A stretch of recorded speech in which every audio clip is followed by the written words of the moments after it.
Pagi. Dan Bapak, perkenalkan saya Anjeli ya Pak, yang bertugas pada pagi hari ini.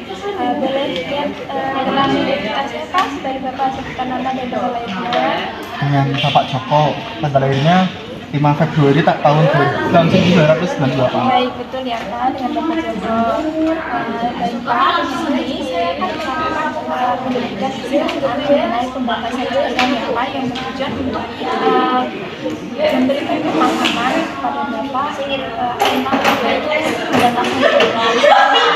Bapak mengetahui atau ikut pendidikan kesehatan mengenai pembatasan cairan Pak? Belum mengetahui. Belum mengetahui ya Pak. Baik, di sini saya akan menjelaskan ya Pak untuk pelaksanaan prosedurnya. Bapak bisa menghubungi saya, lalu saya ada tanya jawab. Dan di sini Bapak bisa menanyakan.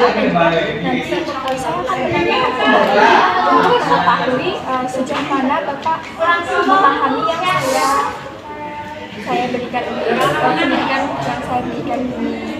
Baik, apakah Bapak bersedia? Bersedia ya Pak. Baik, nah kita mulai saja ya Pak.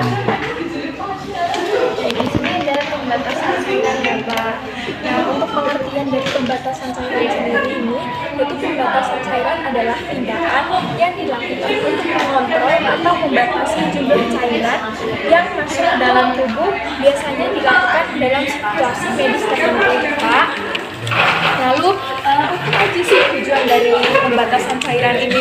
Nah, tujuan dari pembatasan cairan ini yang pertama itu menghindari penumpukan cairan yang dapat menyebabkan komplikasi.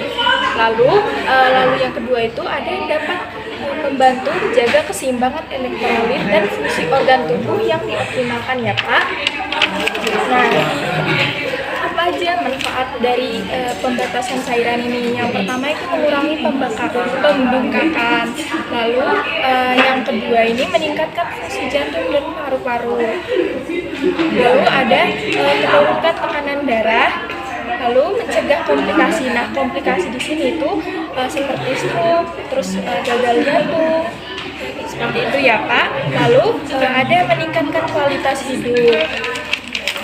Di sini di sini tuh apa aja dampak tidak membatasi cairan. Yang pertama itu edema. Nah, edema itu seperti pembengkakan pada kaki ya Pak.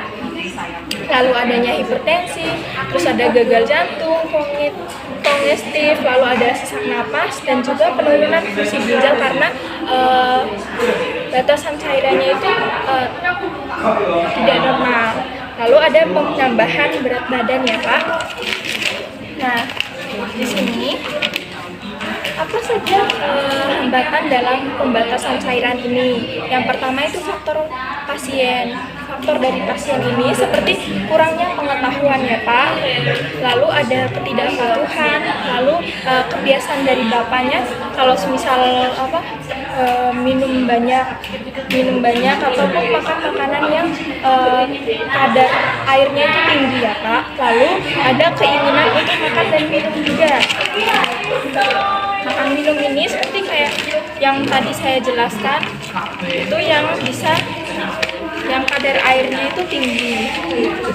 Lalu hambatan dalam membatasi cairan itu untuk faktor lainnya itu ketersediaan peralatan yang tepat untuk mengukur asupan cairan. Lalu ada dukungan usia juga, terus biaya juga itu menghambat dalam membatasi cairan ya Pak. Baik Bapak, karena pendidikannya tentang pembatasan ini, pemaparan materinya ini selesai, Bapak apakah ada pertanyaan Kak? Iya. Saya mau tanya Sus, gimana? Saya minumnya banyak. Terus cara mengontrolnya itu gimana ya Sus? Ini Pak, Bapak bisa mengontrolnya itu dari Bapak coba membatasi paparan atau kadar air dari ini yang Bapak minum. Begitu ya Sus? Ya, baik, karena Bapak sudah memahami di sini ya Pak tadi. Jadi untuk mengetahui pemahaman Bapak tadi, nah di sini saya akan menanyakan kembali ya Pak tadi pengertian dari pembatasan cairan itu apa sih Pak? Itu satu cara atau langkah untuk kita membatasi cairan supaya tubuh kita tuh cairannya seimbang. Ya, betul sekali ya Bapak. Baik Bapak, karena Bapak sudah memahami yang saya jelaskan ini ya Pak. Nah, untuk selanjutnya jika nanti Bapak ada kayak masih bingung-bingung atau masih ada pertanyaan, nah ini saya bagikan leaflet ya Pak. Ini Bapak bisa lihat di rumah ya Pak untuk mengetahui bagaimana itu pembatasan dari cairan ya Pak ya. Baik, kalau gitu terima kasih ya Bapak, saya permisi dulu.